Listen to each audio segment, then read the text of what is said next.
What hidden complexity do digital clocks get from flip-flops? Imagine trying to keep perfect time with a simple switch. Now think about how tiny electronic parts work together to make a digital clock show the right hour and minute. It's not just flipping a switch, it's a lot more complicated than it looks.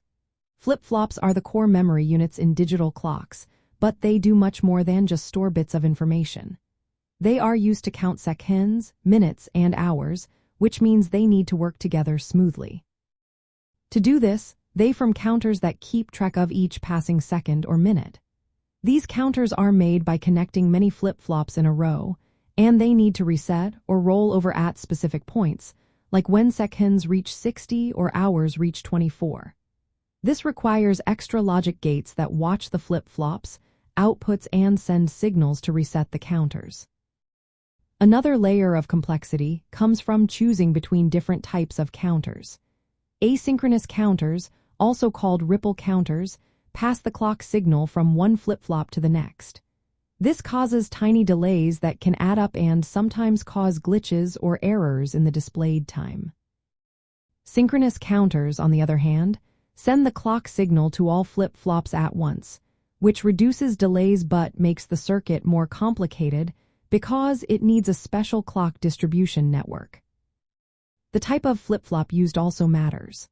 For example, JK flip-flops can toggle their state based on inputs, but they need careful control to avoid invalid states. D flip-flops are simpler because they only change output on clock edges, making them easier to synchronize. However, designing a clock that counts hours or minutes in a non-binary way requires combining flip-flops with extra logic. For instance, to count from 1 to 12, you need to detect specific patterns of bits and reset the counters accordingly, which involves extra AND or NAND gates. Timing is another tricky part. Flip-flops are triggered by edges of the clock signal, which must be very clean and stable. If the clock signal is noisy or unstable, it can cause flip-flops to change states at the wrong time, leading to incorrect time display. To handle this, digital clocks often use a crystal oscillator that generates a high-frequency clock signal. This signal must be divided down accurately using flip-flops to produce a precise timing pulse.